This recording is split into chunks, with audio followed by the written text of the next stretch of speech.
gente vai tentar identificar quais são as demandas do paciente, do seu familiar. A gente vai prevenir a dor e tratar a dor. Vamos ser bem ativos quanto a isso.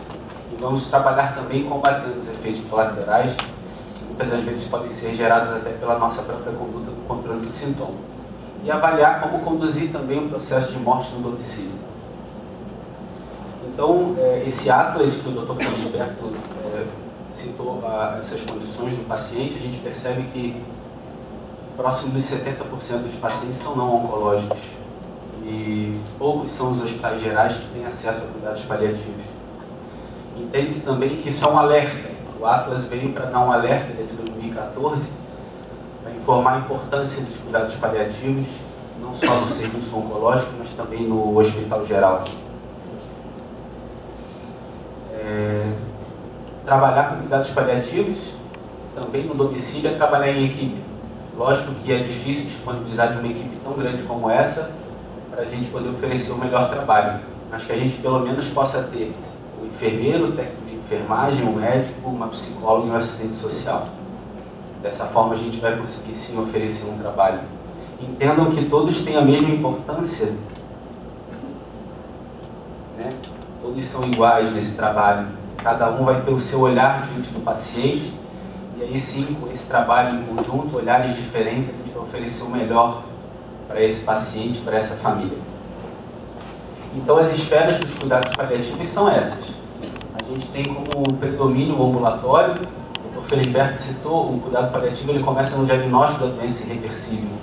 Então, o paciente, quando ele sabe que tem uma doença oncológica incurável, que pode durar 1 ano, 5 anos ou até às vezes um pouco mais, lembrando que hoje o tratamento é modificador da trajetória da doença, e não só essa doença como outras doenças não oncológicas, a gente vai sim ter esse paciente no ambulatório. E esse paciente sim vai ser gerenciado por nós da equipe, né, e ser conduzido, às vezes numa unidade de agudo, para avaliar uma intercorrência, tratar uma intercorrência, às vezes internar para controle de dor. A gente vai ter a modalidade hospice, focada para os últimos 6 meses de vida, uma moradia para acolher esse paciente. Teremos o hospital dia também muito utilizado em anexo ao nosso ambulatório, para que a gente possa hidratar o paciente, medicá-lo para uma analgesia imediata, controlar uma náusea, um vômito, isso é bem importante, né? E o ambiente domiciliar. É um paciente com um perfil um pouco diferente, são pacientes que precisam de uma reserva energética maior, tem dificuldade de se dirigir ao ambulatório, não é um paciente, normalmente é um paciente às vezes que vai receber alta do hospital fragilizado, com uma baixa performance funcional, né, e a gente vai precisar sim dar acesso e conforto para ele no domicílio. E temos também a modalidade de interconsulta, que acaba que é uma forma de ter acesso a maior número de pacientes, quando se tem pouco profissional disponível, muito comum nos hospitais gerais, onde se solicita um parecer e a gente aparece para dar a nossa opinião e a nossa assessoria.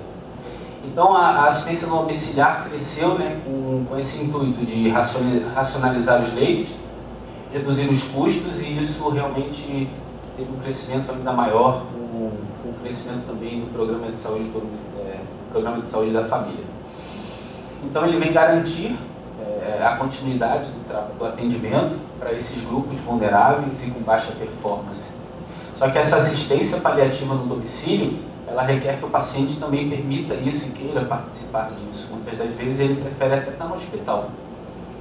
Sabemos também que eles não querem transmitir o peso e o fardo familiar, e às vezes isso é uma forma dele tentar proteger o familiar. Mas com uma boa comunicação a gente consegue desatar esses nós, e a gente consegue sim oferecer algo bom para esse paciente, para essa família. Muitas das vezes, por dificuldade do paciente entender que ele pode ir para casa, a gente tenta resolver isso, dando apoio e se comunicando. Então a comunicação é o medicamento mais terapêutico que nós temos em cuidados paliativos. Tratar os sintomas é simples, depois que você ganha certa experiência, mas a comunicação é um aprendizado diário. Cada paciente, cada família tem os seus medos, as suas angústias, as suas dificuldades, tem a sua complexidade também de entender o que você fala. Então a gente aprende cada vez mais com os nossos pacientes, os nossos familiares a se comunicar. E a gente se comunica com o paciente, a gente se comunica também com a família, a gente se comunica com o cuidador e a gente se comunica com a equipe. Então a gente precisa sim cuidar desses setores que são muito importantes para fechar esse quebra-cabeça, né? Então esse nosso paciente do domicílio é um paciente muitas das vezes com uma reabilitação motora, pode ser uma sequela de AVC. Reabilitando pode ser que ele ganhe um pouco de performance, mas que naquele momento uma assistência em casa vai ser melhor. É um paciente idoso frágil, é um paciente portador de alguma doença crônica, com baixa performance funcional, às vezes uma alta precoce para dar continuidade ao antibiótico, para que tenha mais tempo de permanecer em casa. Esse acolhimento familiar é sempre importante. O tratamento da ferida complexa também é uma indicação, é um perfil do nosso doente. E muitas das vezes o paciente que deseja passar os seus últimos momentos de vida no domicílio. Isso não é uma coisa fácil, não é tão simples liberar um paciente para casa com uma carga pesada de sintoma ou com uma má comunicação e sem estrutura de acesso caso as coisas não andem bem. Então é sempre importante, a gente vai falar um pouco mais na frente, de como organizar isso para que ele possa sim ir para casa. Esse paciente precisa sim de um cuidador, tem que ter alguém disponível 24 horas para dar assistência e ele precisa de estrutura familiar. Difícil levar um paciente para casa que tem um paciente dependente químico, um familiar dependente químico, que tem uma ruim condição financeira, coisas que possam somar no sofrimento. Então a gente precisa, em equipe, trabalhar isso e entender, às vezes até qual modalidade, né? A gente não tem hospice em Florianópolis, né? Mas às vezes um hospice seria uma modalidade de dar conforto próximo do lar do paciente, se ele não tivesse condições de ser recebido em casa. E a acessibilidade é muito importante. Esses pacientes, no final da vida, podem exacerbar alguns sintomas que serão de difícil controle. Um dos principais é dispneia e sangramento agudo. Então, esses pacientes precisariam sim ser transportados ao hospital e viver os últimos momentos de vida com um acesso um pouco mais intensivo de conforto. E acesso também a leitos, né, e a equipe toda. E os elementos importantes na hora que a gente vai avaliar um paciente é ter cuidado paliativo, é identificar quem ele é, qual foi a sua trajetória de vida, onde ele se encaixa nesse âmbito familiar, né? E identificar quais são as suas preferências e quais são as suas dificuldades. Um paciente é o mesmo, terão preferências diferentes, dificuldades diferentes, então não dá para trabalhar muito com protocolo. A gente precisa entender como é a cronologia da doença, precisa sim estudar. Precisa ter conhecimento técnico para saber como se comporta um paciente com câncer de mama, por exemplo, no tratamento. A gente precisa saber como se comporta um paciente com uma sequela de AVC, mas que ainda está numa fase aguda do evento. A gente precisa entender como se comporta o paciente com uma tuberculose resistente aos tratamentos. A gente precisa saber como esses pacientes se comportam, para a gente entender também como a gente vai avaliar o prognóstico, de que forma a gente vai investir nesse paciente. Identificar, sim, os tratamentos que já foram realizados e, sim, os sintomas e as necessidades atuais. Elaborar o prognóstico é sempre uma forma de tomar decisões de maneira mais racional e também a equipe ter uma expectativa do tratamento proposto.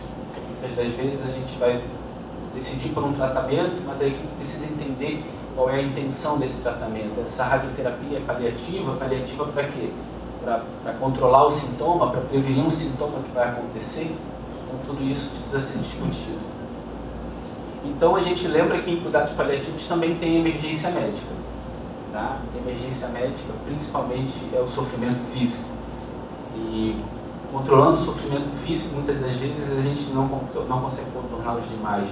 Eu apresento esse conceito de dor total, principalmente no paciente com câncer. Eles não sofrem só de maneira física, mas também sofrem socialmente. Eles têm as suas perdas por conta dessa doença, a modificação que ela gerou no curso da sua vida. Eles têm alterações emocionais, sociais e também espirituais. A escala, uma ferramenta que nós utilizamos para avaliar principalmente a qualidade de vida e o conforto desse paciente é a escala de sintoma. Essa escala foi feita para pacientes oncológicos, mas já aplicadas em doentes não oncológicos, onde avalia o sintoma do paciente ou naquele momento em que você está consultando, ou uma média das últimas 24 horas, que avalia, pontua o paciente 0 sem ter o sintoma, ou 10 ele ter a máxima intensidade do sintoma. Lembrando que a gente questiona sempre sobre dor, cansaço, náusea, sintomas depressivos e de ansiedade, sonolência, porque também pode ser efeito colateral de remédio, a questão do apetite, do bem-estar e da sensação de bem-estar, né? Entendendo que a gente pode acrescentar que a gente costuma sempre acrescentar no nosso dia a dia é a boca seca, né? Que a gente tem algumas formas de tentar controlar e contornar isso. Então, para abordar um bom sintoma, a gente precisa ouvir o paciente, ter tempo para ouvir as queixas, principalmente ouvir como é essa dor. Né? A gente precisa identificar quais são as causas da dor ou desse sintoma. É um sintoma que está acontecendo porque a doença gera isso, isso faz parte do quadro, está existindo porque tem relação com a doença, tem relação com o tratamento que está sendo instituído, né? Ou existe algum distúrbio concomitante. Os nossos pacientes são pacientes muito complexos, eles não apresentam muitas vezes só neoplasia, eles apresentam diversas comorbidades. Não é incomum um paciente nosso estar internado por falta de ar, por uma neoplasia de pulmão e a causa da dispneia ser relacionada ao BPOC, ou às vezes a própria insuficiência cardíaca. Então, é importante observar os fatores concomitantes até para saber tratar o sintoma da melhor forma. E sempre ficar de olho nos efeitos colaterais. Isso é o mais importante. Muitas das vezes a gente causa efeitos colaterais piores do que aquele sintoma que a gente quis tratar. Então, entendam, o cuidador também sofre. Independente se esse cuidador é da família, independente se esse cuidador é contratado, a gente precisa cuidar do cuidador. Então, a gente precisa focar nele. E já se sabe que conforme a doença progride, conforme o doente se aproxima dos seus últimos momentos de vida, existem sim sintomas físicos de estresse que vão ser observados no cuidador. O cuidador precisa participar da comunicação. Ele não pode estar achando que o paciente está bem e a equipe ter ciência de que ele está nos seus últimos momentos de vida. Precisa ter esse canal de comunicação com eles. E aí, o meu foco principal da aula é falar sobre realmente dor. Cada dia mais eu entendo que dor é um dos sintomas que mais interfere no bem-estar e na qualidade de vida. Interfere socialmente, as pessoas não deixam de participar de momentos sociais por conta da dor. Elas realmente têm um sofrimento espiritual, às vezes, consequência da dor, né? Então a gente precisa entender que a gente tem que valorizar a dor da mesma forma que a gente valoriza os outros sinais vitais. Se a gente levar isso daqui para o nosso dia a dia, já vai ser muito importante. Quem é que não chega na casa de um paciente e já não quer dar uma olhadinha na pressão? De repente ver se ele teve febre ou não. Ter um termômetro é sempre importante, mas a gente precisa também lembrar de questionar sobre dor. Também, boa parte dos nossos pacientes não falam que tem dor. Então é importante ter isso em mente, né? A dor é uma experiência sensitiva e emocional desagradável, que está associada a um dano real ou potencial dos tecidos. A gente sabe que ela pode ser aguda, não quer dizer que um paciente com dor crônica não possa ter um evento agudo, mas a gente vai falar assim em dor crônica. Diferenciar assim esse paciente que convive com a dor e vai conviver com a dor, porque o fator que poderia ser retirado não pode ser retirado. E ela é uma experiência única e individual. E ela vai ser modificada conforme o seu conhecimento prévio. Então isso é muito importante. Cada paciente vai expressar sua dor de uma forma diferente, mesmo que o motivo seja o mesmo. Uns vão ter intensidades menores, outros intensidades maiores. Quem já viveu a dor pode ser que sinta até mais dor ou menos dor. Então, o sistema de modulação da dor faz com que a gente altere essa percepção. O entendimento do que está acontecendo modula também a dor, né? As questões culturais também interferem na interpretação da dor.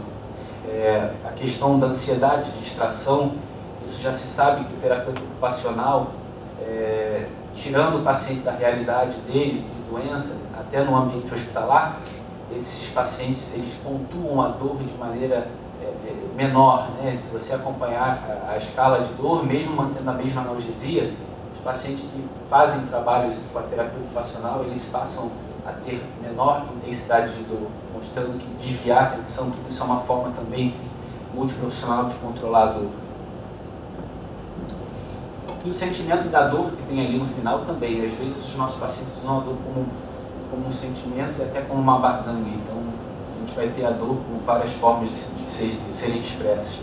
A dor está presente em 90% dos pacientes oncológicos, muitas das vezes no diagnóstico, é o que acaba levando o paciente às vezes a procurar a emergência, é o sintoma dor.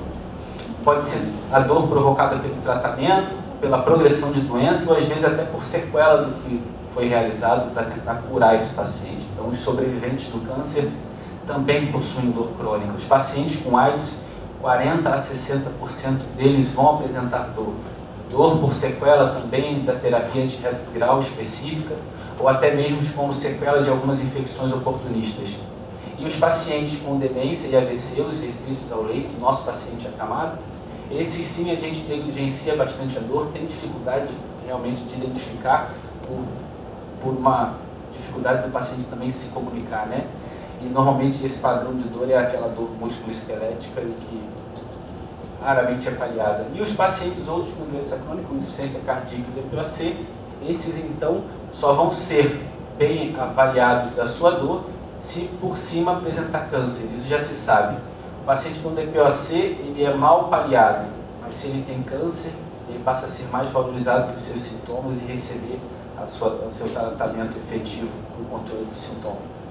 No paciente com câncer, as dores podem ser por infiltração direta do câncer, infiltração óssea, visceral, neural ou vascular, podem ser relacionadas ao tratamento como sequela ou pode realmente nem ter relação com a doença.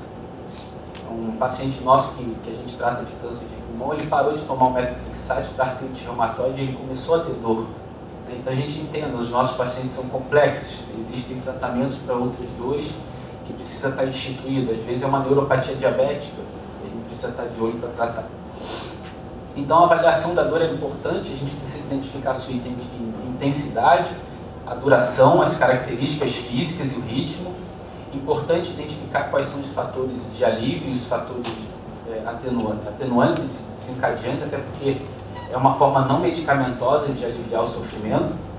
E entender se essa dor interfere no sono, se essa dor interfere no apetite, se ela interfere na funcionalidade do paciente, se ela interfere na concentração, na emoção e nas relações sociais. Boa parte das vezes, o paciente com dor moderada a severa vai ter sim, em qualquer âmbito, vai ter isso alterado. E a atenção maior aos idosos. Os idosos só negam informação. Os idosos precisam sim ser questionados, precisam ser mais proativos no controle da dor, principalmente nessa população. E entender que para avaliar bem a dor, a gente precisa sentar do lado do paciente e escutar. Não se detecta dor num bate-papo de você tem dor? E só parar no quanto é a sua dor em número. Você às vezes precisa sentar e deixar o paciente falar. A gente está acostumado a sofrer de dor. Nenhuma emergência trata a nossa dor da melhor forma, né? Se a gente sai do pós-operatório e diz que está com dor, o anestesista diz assim, mas daqui a 1 hora vai vir o remédio da dor. Dor é normal, né? Então, às vezes, chegar numa unidade de cuidado paliativo, onde o profissional quer tirar a sua dor, você fica até achando estranho. Então, isso é reeducar até o paciente. Então, estamos aqui tentando a gente tenta reeducar a equipe, com o 5º sinal vital, mas a gente precisa reeducar o paciente também, para que eles entendam que eles não precisam sentir dor. Existem várias as escalas, não precisa se apegar a nenhuma das que está sendo colocada, a gente precisa se apegar à escala que for melhor manuseada, que for melhor entendida do seu paciente, da sua equipe, para que se tenha uma boa comunicação. Mas é importante pontuar a dor de 0 a 10, porque a partir daí a gente vai saber qual tratamento nós vamos instituir. Então, a avaliação da dor do paciente confuso, que é normalmente o nosso paciente, uma parcela dos pacientes domiciliares é um paciente confuso, é o paciente com Alzheimer, é o paciente com uma difícil comunicação. A gente precisa então entender que algumas situações geram dor. O paciente que tem câncer e tem metástase óssea, ele vai ter dor. O paciente que tem uma recidiva em plastrão de mama e invasão intercostal, vai ter dor. Você consegue até já dizer mais ou menos se vai ser uma dor somática ou se vai ser uma dor neuropática ou se vai ter os dois componentes, né? Então a gente precisa sim entender isso para prever, né, se esse paciente também pode ter. Observar deformidades articulares, observar se é um paciente que foi ao hospital numa unidade de agudo, recebeu um dreno de tórax para aliviar um derrame pleural, né? E pode ser que ele volte para casa com dor porque foi submetido a um procedimento intercostal, pode ser que ele tenha uma dor residual, neuropática por conta disso. Então dá para a gente sim, dependendo da situação clínica, prever se esse paciente vai ter dor. E incluindo aí na prática do cuidador, lembrando que banho, observar se o paciente durante o banho tem dor, se durante as suas trocas ele tem dor. A gente lembra que é indicado mobilizar o paciente acamado a cada 2 horas para evitar as úlceras de pressão. Isso sim pode gerar dor, pode ser que ele não diga, mas pode ser que ele fale com o seu rosto que ele está sentindo dor. Pode ser que ele tenha sons que nos tragam essa informação, né? E o próprio curativo, né? Então, o manuseio do curativo também a gente sabe que gera dor e às vezes a gente pode se antecipar e prever isso, tratar. E o paciente com alteração no seu comportamento, confuso e é importante observar como está o seu comportamento. Existe alguma postura de proteção? Existe movimentos de retirada do estímulo? Existe uma agitação persistente que mesmo que você ofereça um acolhimento, esse paciente continua agitado? Ele está deixando de fazer as coisas que ele fazia? Ele geme, ele chora? Existe alguma alteração no padrão do sono? Ele já não quer mais se alimentar? Essas coisas são bem importantes. A gente pode sim até se utilizar de algumas escalas que eu vou apresentar ali, mas o mais importante é que a gente precisa ter iniciativa. A gente precisa estar diante de um paciente no domicílio, no ambulatório ou em qualquer modalidade, e a gente não pode deixar de perguntar se esse paciente tem dor, se ele tem dor e sim, discutir com a equipe a melhor forma de tratar, porque não é só medicamentosa que se trata a dor. A gente lembra que eu tenho 2 filhos, a gente lembra que criança acorda de madrugada, você entende que ela está no momento de ter erupção dentária e que se ela está chorando, você pegou no colo, olhou a fralda, viu que não tem nada mais e ela continua sem consolo, você entende que pode ser a dor, porque você entendeu a situação que ela se encontra e como é esse comportamento. E a criança não vai falar para você que tem dor. Então a gente precisa ter essa capacidade de perceber. E às vezes, eu digo até pelo médico, quando ele vai avaliar um paciente no domicílio, que ele fique por 15, 20, 30 minutos até parado, observando como esse paciente se comporta no leito, observando até como vai ser dado o banho, como é o comportamento do paciente no banho ou numa mudança de decúbito. Isso é fundamental, né, para a gente poder tratar. Existem escalas próprias para paciente com demência e você vê que o que eles falam é isso, né? Observe a respiração. O paciente, quando mobiliza e tem dor, ele pode fazer taquipneia. Observe as questões da vocalização, expressão facial, a linguagem corporal e a capacidade de ser consolado ou não. Então, tudo isso é bem importante. Às vezes você tira a dor de um paciente porque ele geme muito e é bem incidental. O próprio cuidador te diz isso. Aí você tira a dor dele e você reavalia na próxima semana, ele ainda continua gemendo, só que ele só geme em alguns períodos do dia. Só que a gemência mudou, não é mais gemência de dor, é uma gemência de comunicação, de pedir atenção. Né? Então é importante tentar mudar a linguagem e cada um vai se adaptar a ela. Né? Então, identificando a sua intensidade, a gente precisa saber que tipo de dor é. As dores não são iguais e precisa se identificar ela, classificar ela para entender se a gente vai tratar da mesma forma ou não. Então a dor nociceptiva e a dor neuropática precisam ser diferenciadas. Existem ferramentas para isso, então o DN4 é uma ferramenta para avaliar dor neuropática que também pode ser utilizada.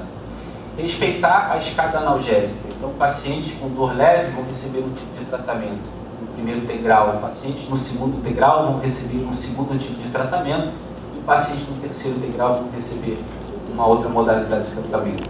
Lembrando que isso existe desde 1986, né? Só que mesmo nos dias de hoje você não observa as pessoas pontuando a dor. Elas falam, você está com dor, então eu dou um analgésico comum. Se a dor não melhorou, então eu dou um acesso a um opioide fraco. E se a dor persiste, eu já não faço mais nada. Eu não pulo o degrau com um opioide forte, até pelo preconceito de usar o opioide forte. Essa escala é um pouco mais interessante, remodulada, de maneira mais recente, mostrando que existe sim tratamentos, por exemplo, de quimioterapia, tratamentos radioterápicos ou cirúrgicos focados no controle da dor. Então, alguns tipos de dor vão ser resolvidos com tratamentos agressivos. Às vezes, tratar a doença diminui a sua massa, diminui a compressão neural, a invasão neural ou muscular, então controla a dor. Então, existem várias formas. A própria metástase óssea é muito bem controlada a sua dor quando única, com a radioterapia, e isso sem menos efeito colateral às vezes. Lembrando dos fármacos adjuvantes e de como a gente trata os efeitos colaterais, que eu vou falar um pouco mais na frente. Então, a dipirona, 500 a 1 grama a cada 6 horas, é uma droga do primeiro degrau, que pode ser utilizada em todas as outras circunstâncias como associação. Lembrando que, então, o tratamento da dor tem que ser multifarmacológico também, não precisa ser trabalhado só com um tipo de analgésico. Temos o paracetamol e o anti-inflamatório, que também, quando tem processo inflamatório, ele é muito bem empregado. Os antidepressivos disponíveis na rede pública são muito interessantes em cuidados paliativos. Eles ajudam a controlar e modular a dor neuropática, mas também tem o seu interesse nos efeitos colaterais. Ele dá um aumento do apetite, ele dá um soninho, né? E às vezes a gente usa até o efeito da boca seca, dependendo da condição clínica do paciente, para ter bons resultados. Então, é uma droga que a gente precisa trabalhar, lembrando que os efeitos colaterais podem ser somados aos efeitos de outras drogas no controle do sintoma, como a própria morfina, e aí piorar a constipação e mesmo piorar a boca seca, se é isso que você não quer, não é bom utilizar. Outras drogas para o tratamento da dor neuropática disponíveis, a gabapentina, pregabalina, a carbamazepina e a duloxetina. Lembrando que a carbamazepina reduz o efeito do tramadol, então isso é importante lembrar. Preferir de repente um outro opioide, tá? E cada medicamento desse vai ter um efeito dependendo do tipo de dor neuropática também. E alguns neurolépticos, como por exemplo o haloperidol e a clorpromazina, atuam na modulação da dor. E em cuidados paliativos a gente acaba utilizando o efeito dele como antiemético, que realmente é muito importante, e às vezes até trabalhando com os efeitos colaterais iniciais do opioide, até que se tenha tolerância a esses efeitos adversos. E os outros relaxantes e outras drogas importantes no controle da dor, o benzodiazepínico é um bom relaxante muscular, outros miorrelaxantes, por exemplo, de ação central, o baclofeno é fundamental no controle da dor do paciente espástico, e outras drogas como o próprio tratamento de metástases ósseas em algumas entidades oncológicas, como o bifosfonado, o corticoide e outros tratamentos também não medicamentosos. Então a gente tem à disposição codeína e tramadol, lembrando que os dois têm dose máxima, né, intervalos parecidos, lembrando que a codeína é mais constipante, é um dos opioides mais constipantes, né, e o tramadol tem o seu efeito nauseante, mas os ambos são grandes, potentes analgésicos que podem ser usados. Tramadol, diversas apresentações, codeína também tem solução oral, dá para ser administrado por sonda, também é um opioide importante. Mas a nossa droga melhor para confortar os nossos pacientes com dor, muitas das vezes dor severa, mas até alguns com dor moderada, que a gente poderia usar em doses baixas, a morfina é a grande droga. Ela tem diversas apresentações, diversas vias de administração, ela não existe efeito teto, então você pode ir subindo a dose até a tolerância do paciente. A sua posologia ela é de 4 em 4 horas, e precisa sim ser respeitada essa posologia, alargando ela caso o paciente tenha um clínice renal baixo. Lembrando que a morfina atua também em outras formas do sintoma, em combate de outros sintomas, como também a dispneia. Então, algumas perguntas são feitas, como a morfina causa depressão respiratória. Se você titular o paciente, se você seguir as regras certinho, começar com 5 mg de 4 em 4 horas, e fazendo 10% da dose diária em resgate, você não vai ter depressão respiratória.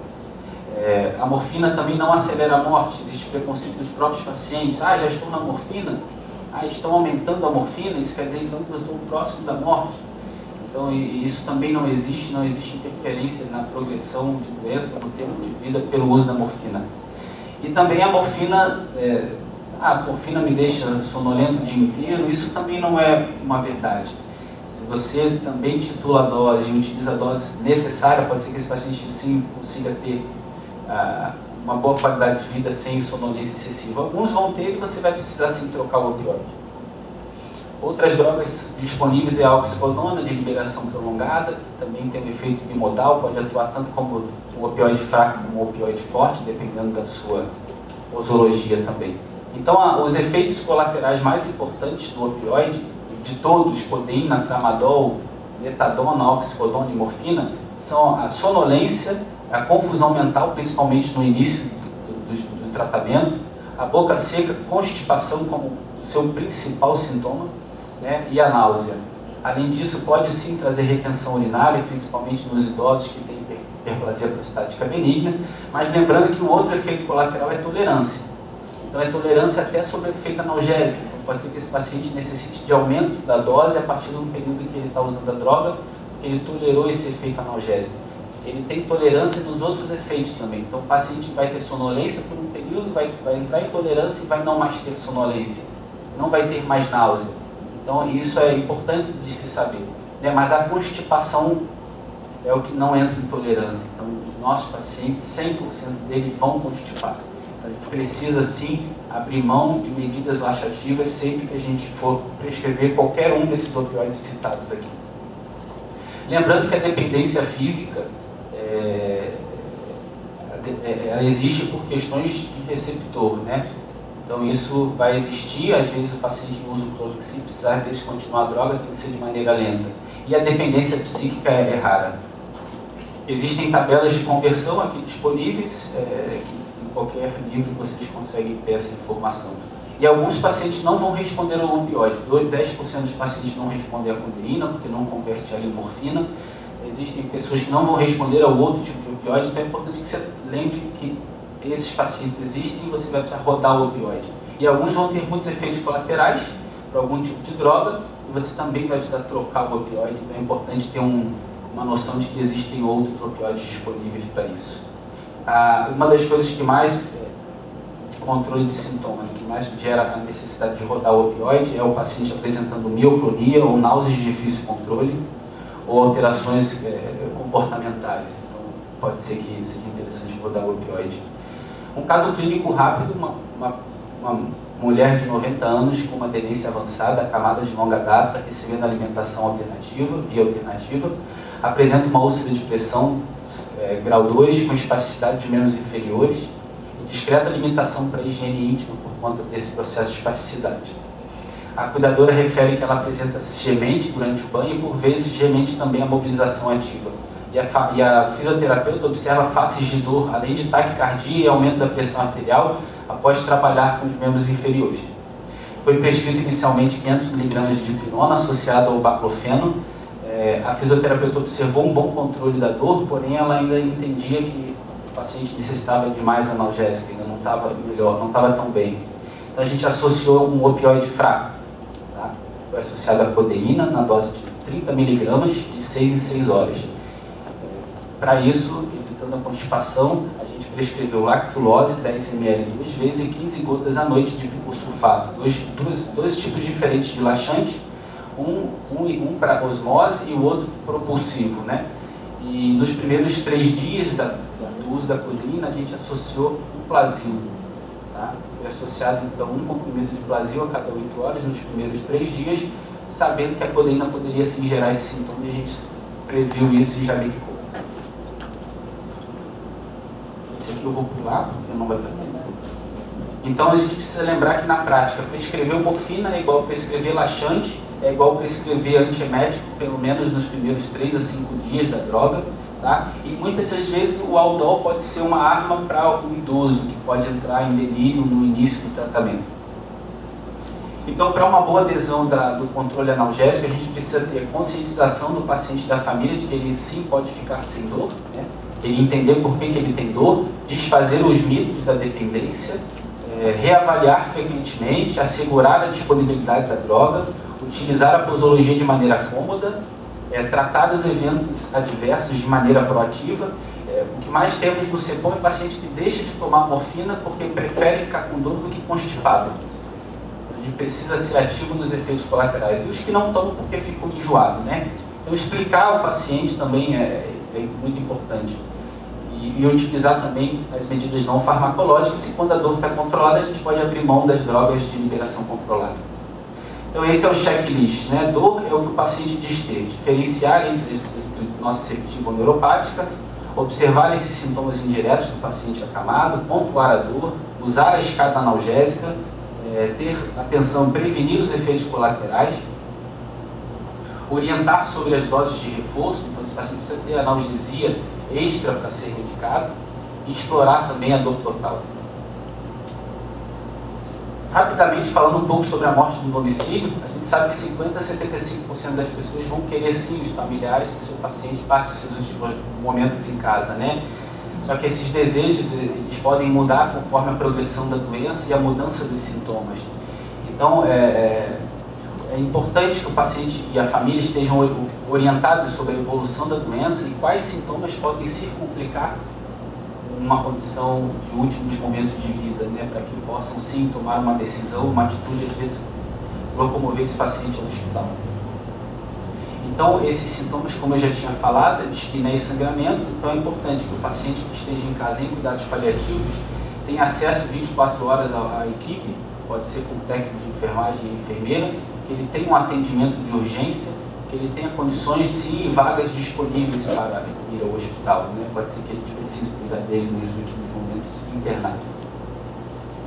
Então a gente precisa identificar o nosso paciente que está em cuidado paliativo, identificar quais são as suas preferências para poder gerar um plano de cuidado, né? Acessar quais são as necessidades, não só do paciente, do familiar, também até as necessidades da equipe e planejar de que forma a gente vai conduzir esse paciente nessas condições. Obrigado.